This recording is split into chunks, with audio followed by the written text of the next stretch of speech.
Shalom friends, एक बार फिर से आप सभी का स्वागत है। आज मैं आपके लिए लेकर आई हूँ एक 1 ईयर बाइबल रीडिंग कैलेंडर। अगर आपका कोई बाइबल रीडिंग रूटीन नहीं है और आप कभी भी अपनी पूरी बाइबल कंप्लीट नहीं कर पाए हैं, तो ये वीडियो आपके लिए है। इसमें ओल्ड टेस्टमेंट और न्यू टेस्टमेंट के सभी चैप्टर्स को डे वाइज ऑर्गेनाइज किया गया है। डे 1 से लेकर डे 365 तक के सभी चैप्टर्स आपको यहाँ मिलेंगे। डे 365 पर आप अपनी पूरी बाइबल कंप्लीट कर पाएंगे, तो आप इसके द्वारा आशीषित हों। और अगर आपको ये वीडियो पसंद आती है तो आप अपने फैमिली और फ्रेंड्स से शेयर करें, और अगर आप चाहें तो आप सब्सक्राइब, लाइक और कमेंट भी करें और बेल आइकन को प्रेस करके नोटिफिकेशन ऑन करना ना भूलें। So praise the lord, shalom to everyone.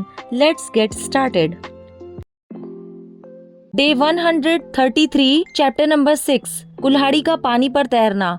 भविष्यद्वक्ताओं के चेलों में से किसी ने एलीशा से कहा, यह स्थान जिसमें हम तेरे सामने रहते हैं वह हमारे लिए बहुत छोटा है, इसलिए हम यरदन तक जाएं और वहां से एक एक बल्ली लेकर यहाँ अपने रहने के लिए एक स्थान बना लें। उसने कहा, अच्छा जाओ। तब किसी ने कहा, कृपया अपने दासों के संग चल। उसने कहा, चलता हूँ। अतः वह उनके संग गया और वे यरदन के किनारे पहुंचकर लकड़ी काटने लगे। परंतु जब एक जन बल्ली काट रहा था तो कुल्हाड़ी बेंट से निकलकर जल में गिर गई। इसलिए वह चिल्लाकर कहने लगा, हाय मेरे प्रभु, वह तो मांगी हुई थी। परमेश्वर के भक्त ने पूछा, वह कहाँ गिरी? जब उसने स्थान दिखाया तब उसने एक लकड़ी काटकर वहाँ डाल दी और वह लोहा पानी पर तैरने लगा। उसने कहा, उसे उठा ले। तब उसने हाथ बढ़ाकर उसे ले लिया। एलीशा और अरामी सेना। अराम का राजा इजराइल से युद्ध कर रहा था और सम्मति करके अपने कर्मचारियों से कहा, अमुक स्थान पर मेरी छावनी होगी। तब परमेश्वर के भक्त ने इजराइल के राजा के पास कहला भेजा, चौकसी कर और अमुक स्थान से होकर ना जाना, क्योंकि वहाँ अरामी चढ़ाई करने वाले हैं। तब इजराइल के राजा ने उस स्थान को, जिसकी चर्चा करके परमेश्वर के भक्त ने उसे चिताया था, दूत भेजकर अपनी रक्षा की। और इस प्रकार 1-2 बार नहीं वरन बहुत बार हुआ। इस कारण अराम के राजा का मन बहुत घबरा गया।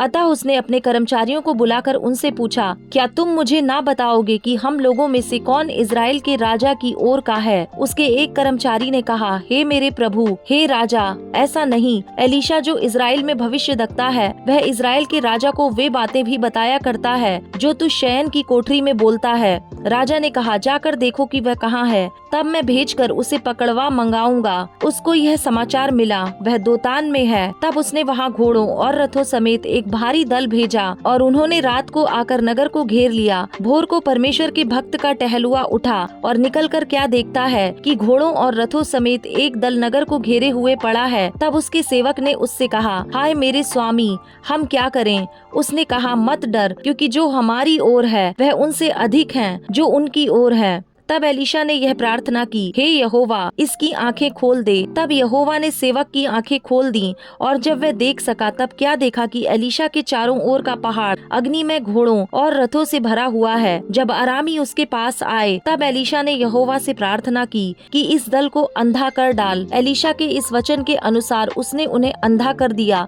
तब एलीशा ने उनसे कहा, यह तो मार्ग नहीं है और ना यह नगर है। मेरे पीछे हो लो, मैं तुम्हें उस मनुष्य के पास जिसे तुम ढूंढ रहे हो पहुंचाऊंगा। तब उसने उन्हें शोमरोन को पहुंचा दिया। जब वे शोमरोन में आ गए तब एलीशा ने कहा, हे यहोवा, इन लोगों की आंखें खोल कि देख सकें। तब यहोवा ने उनकी आंखें खोली और जब वे देखने लगे तब क्या देखा कि हम शोमरोन के मध्य में हैं। उनको देखकर इजराइल के राजा ने एलीशा से कहा, हे मेरे पिता, क्या मैं इनको मार लूं? उसने उत्तर दिया, मत मार। क्या तू उनको मार दिया करता है जिनको तू तलवार और धनुष से बंदी बना लेता है? तू उनको अन्न जल दे कि खा पीकर अपने स्वामी के पास चले जाएं। तब उसने उनके लिए बड़ा भोज किया और जब वे खा पी चुके तब उसने उन्हें विदा किया और वे अपने स्वामी के पास चले गए। इसके बाद अराम के दल इजराइल के देश में फिर ना आए। शोमरोन की घेराबंदी। इसके बाद अराम के राजा बेनहदद ने अपनी समस्त सेना इकट्ठी करके शोमरोन पर चढ़ाई कर दी और उसको घेर लिया। तब शोमरोन में बड़ा अकाल पड़ा और वह ऐसा घिरा रहा कि अंत में एक गधे का सिर चांदी के 80 टुकड़ों में और कब की चौथाई भर कबूतर की बीट 5 टुकड़े चांदी तक बिकने लगी। एक दिन इजराइल का राजा शहरपनाह पर टहल रहा था कि एक स्त्री ने पुकार के उससे कहा, हे प्रभु, हे राजा, बचा। उसने कहा, यदि यहोवा तुझे ना बचाए तो मैं कहाँ से तुझे बचाऊं? क्या खलिहान में से या दाखरस के कुंड में से? फिर राजा ने उससे पूछा, तुझे क्या हुआ? उसने उत्तर दिया, इस स्त्री ने मुझसे कहा था मुझे अपना बेटा दे कि हम आज उसे खा लें, फिर कल मैं अपना बेटा दूंगी और हम उसे भी खाएंगी। तब मेरे बेटे को पकाकर हमने खा लिया। फिर दूसरे दिन जब मैंने इससे कहा कि अपना बेटा दे कि हम उसे खा लें, तब उसने अपने बेटे को छिपा रखा। उस स्त्री की ये बातें सुनते ही राजा ने अपने वस्त्र फाड़े। वह तो शहरपनाह पर टहल रहा था। जब लोगों ने देखा तब उनको यह देख पड़ा कि वह भीतर अपनी देह पर टाट पहने हैं। तब वह बोल उठा, यदि मैं शापात के पुत्र एलीशा का सिर आज उसके धड़ पर रहने दूं, तो परमेश्वर मेरे साथ ऐसा ही वरन इससे भी अधिक करे। एलीशा अपने घर में बैठा हुआ था और पुरनिये भी उसके संग बैठे थे। अतः जब राजा ने अपने पास से एक जन भेजा, तब उस दूत के पहुंचने से पहले उसने पुरनियों से कहा, देखो, इस खूनी के बेटे ने किसी को मेरा सिर काटने के लिए भेजा है। इसलिए जब वह दूत आए तब किवाड़ बंद करके रोके रहना, क्योंकि उसके स्वामी के पाँव की आहट उसके पीछे नहीं सुन पड़ती। वह उनसे यो बातें कर ही रहा था कि राजा उसके पास आ पहुंचा और राजा कहने लगा, यह विपत्ति यहोवा की ओर से है। अब मैं आगे को यहोवा की बाट क्यों जोहता रहूं? Chapter number 7। तब एलीशा ने कहा, यहोवा का वचन सुनो। यहोवा यो कहता है, कल इसी समय शोमरोन के फाटक में सा भर मैदा 1 शेकेल में और 2 सा जौ भी 1 शेकेल में बिकेगा। तब उस सरदार ने, जिसके हाथ पर राजा तकिया करता था, परमेश्वर के भक्त को उत्तर देकर कहा, सुन, चाहे यहोवा आकाश के झरोके खोले तो भी क्या ऐसी बात हो सकेगी? उसने कहा, सुन, तू यह अपनी आंखों से तो देखेगा, परंतु उस अन्न में से कुछ खाने ना पाएगा। अरामी सेना का भागना। 4 कोढ़ी फाटक के बाहर थे। वे आपस में कहने लगे, हम क्यों यहाँ बैठे बैठे मर जाएं? यदि हम कहें नगर में जाएं, तो वहाँ मर जाएंगे, क्योंकि वहाँ अकाल पड़ा है, और यदि हम यहाँ बैठे रहें तो भी मर ही जाएंगे। इसलिए आओ, हम अराम की सेना में पकड़े जाएं। यदि वे हमको जिलाए रखें तो हम जीवित रहेंगे, और यदि वे हमको मार डालें तो भी हमको मरना ही है। तब वे सांझ को अराम की छावनी में जाने को चले, और अराम की छावनी की छोर पर पहुंचकर क्या देखा कि वहाँ कोई नहीं है, क्योंकि प्रभु ने अराम की सेना को रथों और घोड़ों की और भारी सेना की सी आहट सुनाई थी।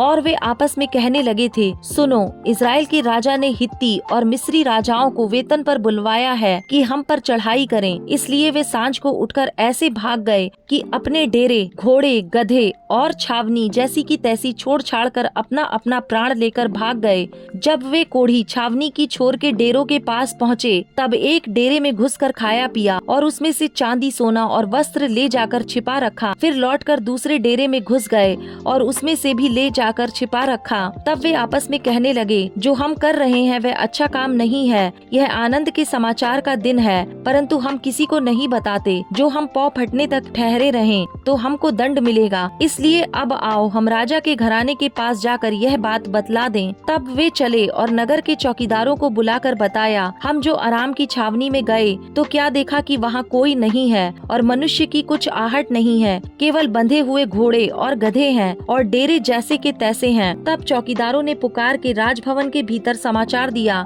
तब राजा रात ही को उठा और अपने कर्मचारियों से कहा, मैं तुम्हें बताता हूँ कि अरामियों ने हमसे क्या किया है। वे जानते हैं कि हम लोग भूखे हैं, इस कारण वे छावनी में से मैदान में छिपने को यह कहकर गए हैं कि जब वे नगर से निकलेंगे तब हम उनको जीवित ही पकड़कर नगर में घुसने पाएंगे। परंतु राजा के किसी कर्मचारी ने उत्तर देकर कहा, जो घोड़े नगर में बच रहे हैं उनमें से लोग 5 घोड़े लें और उनको भेजकर हम हाल जान लें। वे तो इजराइल की सब भीड़ के समान हैं जो नगर में रह गई है, वरन इजराइल की जो भीड़ मर मिट गई है वे उसी के समान है। अतः उन्होंने 2 रथ और उनके घोड़े लिए और राजा ने उनको अराम की सेना के पीछे भेजा और कहा, जाओ देखो। तब वे यरदन तक उनके पीछे चले गए और क्या देखा कि पूरा मार्ग वस्त्रों और पात्रों से भरा पड़ा है, जिन्हें अरामियों ने उतावली के मारे फेंक दिया था। तब दूत लौट आए और राजा से यह कह सुनाया। तब लोगों ने निकलकर अराम के डेरों को लूट लिया और यहोवा के वचन के अनुसार 1 सा मैदा 1 शेकेल में और 2 सा जौ 1 शेकेल में बिकने लगा।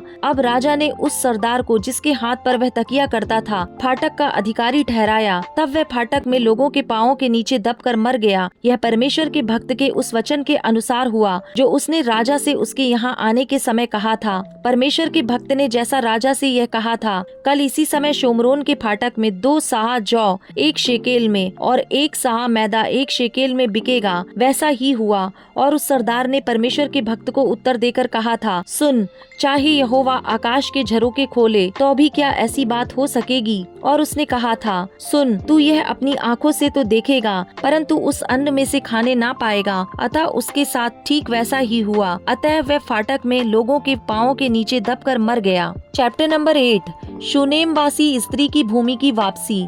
जिस स्त्री के बेटे को एलीशा ने जिलाया था उससे उसने कहा था कि अपने घराने समेत यहाँ से जाकर जहाँ कहीं तू रह सके वहाँ रह, क्योंकि यहोवा की इच्छा है कि अकाल पड़े और वह इस देश में 7 वर्ष तक बना रहेगा। परमेश्वर के भक्त के इस वचन के अनुसार वह स्त्री अपने घराने समेत फिलिस्तियों के देश में जाकर 7 वर्ष रही। 7 वर्ष के बीतने पर वह फिलिस्तियों के देश से लौट आई और अपने घर और भूमि के लिए दुहाई देने को राजा के पास गई। राजा उस समय परमेश्वर के भक्त के सेवक गेहजी से बातें कर रहा था और उसने कहा, जो बड़े बड़े काम एलीशा ने किए हैं उनका मुझसे वर्णन कर। जब वह राजा से यह वर्णन कर ही रहा था कि एलीशा ने एक मुर्दे को जिलाया, तब जिस स्त्री के बेटे को उसने जिलाया था वही आकर अपने घर और भूमि के लिए दुहाई देने लगी। तब गेहजी ने कहा, हे मेरे प्रभु, हे राजा, यह वही स्त्री है और यही उसका बेटा है जिसे एलीशा ने जिलाया था। जब राजा ने स्त्री से पूछा तब उसने उससे सब कह दिया। तब राजा ने एक हाकिम को यह कहकर उसके साथ कर दिया कि जो कुछ इसका था, वरन जब से इसने देश को छोड़ दिया तब से इसके खेत की जितनी आमदनी अब तक हुई हो सब इसे फेर दे।